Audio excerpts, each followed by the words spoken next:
એને પહેલાંનો તમે વિડીયો જોયો તો ખબર હશે, મેં ધીરે ધીરે થાકેલો જેવો પેલો ધોઈને મોડે જેવો ઉઠી પડ્યો અને ઉઠીને પહેલાં જ એક ઘોટા પાણી પી લીધું.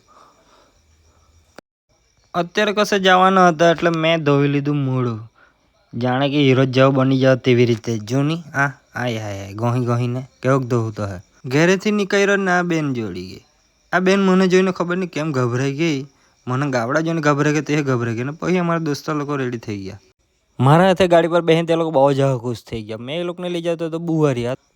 આ કેસરી ઝંડી હાના માટે તમે વિડીયો લાસ્ટ સુધી જોજો. આપણે આવી ગયા બુહારીમાં. મતલબ પહેલાં જ જઈને શાકભાજી લૂંટી લીધી, બહુ મજા આવી. પછી પાણીપુરી ખાઈ લઈને પછી કેક વાળા આવી ગયા. પછી અમે લોકો જો નીકળી ગયા ગાર્ડનમાં. બહુ ફોટા બહુ રીલ પાડી. આજુ ને આ પોઝ આપ્યા તે હાય કેવા જોને આપતા. મેં બહુ ભારી પોઝ આપી દીધી. એ તો જો ને હીરો જેવો જ તૈયાર થઈ ગયો એવું લાગ્યા કરતા ને. પછી અમે નીકળી ગયા જવા માટે. હા આ દોડ મૂકે જો, આ લાગે ઓલિમ્પિક જીતીને જ આવવાનો છે એવું લાગતું છે. પછી અમે નીકળી ગયા બજારમાં, જઈને જલેબીને ફાફડા જ લઈ લીધા પહેલાં. પછી આ જો ને આ ગધડા જેવી જ કીને મૂકી દીધી.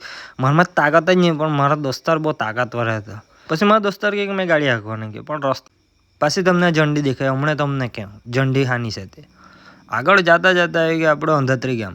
અંધાત્રી ગામ આવ્યું એટલે અહીંયા રામકથા થવાની છે ભાઈ. જેને આનંદ લેવો હોય તે આવી શકો. આવતી નોર્મલ ગાજર ખાઈને મેં આ જોને ઇચકી લાગ્યું હતા. હાય બાહુબલી જેવી શક્તિ આવી ગઈ મનમાં. તો પછી તો મેં વિચાર્યું ખેલાડી બની જાય એમ કરીને. એણે તો છગ્ગો નહીં માર્યો, એણે જોઈ લઈએ. એણે નહીં માર્યો, હવે એને પાછો જોઈ લઈએ. એણે નહીં માર્યો, પણ તમારો ભાઈ મારી દે છગ્ગો. અમારા કાટલા સપાતા ભાઈ બહુ ખુશ થઈ ગયો. આ ભાઈ તો ખુશ થઈ ગયો.